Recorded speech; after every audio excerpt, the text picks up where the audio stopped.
बात करते हैं ईडी के एक अजीबोगरीब कानून के बारे में, जिस कानून को जान करके आप हैरान रह जाएंगे, चौकन्ने रह जाएंगे।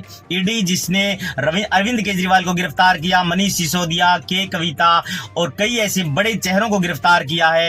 ईडी यानी कि इन्फोर्समेंट डायरेक्टरेट यानी कि प्रवर्तन निदेशालय जो है, उसके पास ये पावर है, उसके पास ये अधिकार है कि अगर ईडी किसी के ऊपर एफआईआर दर्ज करती है तो गिरफ्तारी से पहले और चार्जशीट से पहले वो चाहे तो एफआईआर सार्वजनिक नहीं कर सकती। यानी कि एफआईआर की कॉपी आपको न्यूज चैनलों में नहीं मिलेगी, डिबेट में नहीं मिलेगी और ईडी आपको एफआईआर की कॉपी नहीं देगा। जी हाँ दोस्तों, ईडी जो है उसमें ये फैसला जो है वो सुप्रीम कोर्ट के एक बड़े जज जो रिटायरमेंट हो चुके हैं, खानवेलकर ने दिया था और रिटायरमेंट के जस्ट 2 दिन पहले दिया था। उसके बाद में उनको लोकपाल भी बनाया गया है। आप समझ सकती हैं इस कानून का कितना दुष्प्रभाव है। मान लीजिए अरविंद केजरीवाल को गिरफ्तार किया है और वकील उसकी बेल के ऊपर, जमानत के ऊपर बोलेगा तो उसको एफआईआर की जरूरत पड़ेगी, लेकिन ये कानून खत्म कर दिया उन्होंने। इसीलिए ये दोस्तों आप ये समझ सकते हैं कि अगर मान लीजिए आपके ऊपर एफआईआर दर्ज हो जाती है और आपने मुझे दीपक कुलडिया को वकील कर लिया, तो सबसे पहले पुलिस चार्जशीट तो पेश नहीं करेगी। पुलिस ने क्या किया है, एफआईआर दर्ज किया आपके ऊपर।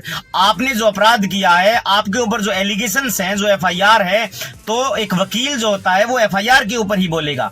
एक वकील जो है वो चार्जशीट पर तो बोल नहीं सकता, चार्जशीट तो बाद में पेश होगी। यानी कि किसी मुलजिम के ऊपर एफआईआर दर्ज होगी, उसको कोर्ट में पेश कर दिया गया, उसके ऊपर एफआईआर है, पुलिस ने रिमांड ले ली। रिमांड के बाद जब वकील करेगा वो अपना, तो वो सबसे पहले क्या करेगा कि एफआईआर के ऊपर वकील साहब ये बात करेंगे कि ये जो है वो मैनिपुलेट मामला है, राजनीतिक रंजिश के कारण करवाया है, ये चार्जेस नहीं बनते, इसमें जो है तमाम चीजों की पालना नहीं की गिरफ्तारी के समय, और काफी जो चीजें हैं, जो चेकलिस्ट का पालन नहीं किया, तो काफी ऐसी चीजों पर वकील साहब बहस करेंगे। तो कोर्ट को ऐसे लगेगा, कोर्ट के सामने ऐसे फैक्ट आएंगे कि वास्तव में इनको गलत तरीके से डिटेन किया गया है, इनकी गिरफ्तारी भी नहीं बनती है, इसको 41A के नोटिस पर भी छोड़ा जा सकता था। 100 ऐसी बातें निकल करके आती हैं। लेकिन दोस्तों, अगर कोई भी पुलिस वाला किसी व्यक्ति को गिरफ्तार करके पेश करेगा तो उसके पास एफआईआर होगी।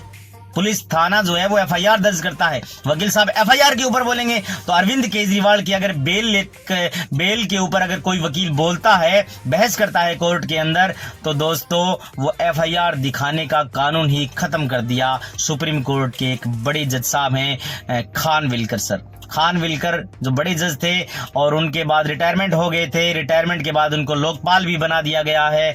और दोस्तों ये बहुत ही खतरनाक कानून है एक प्रकार से।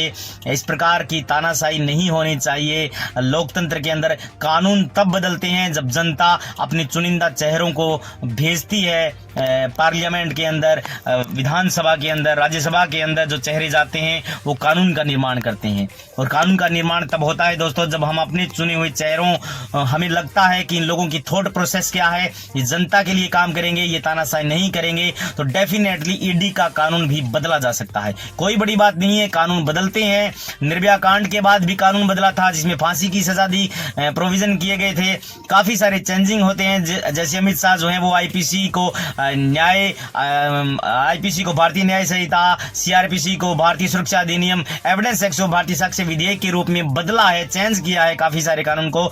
तो अगर आप अपने चेहरों को भेजेंगे जाकर के विधानसभा, लोकसभा, और वो लोग जो है वो राज्यसभा में भेजेंगे, तो डेफिनेटली कानून बदला जा सकता है।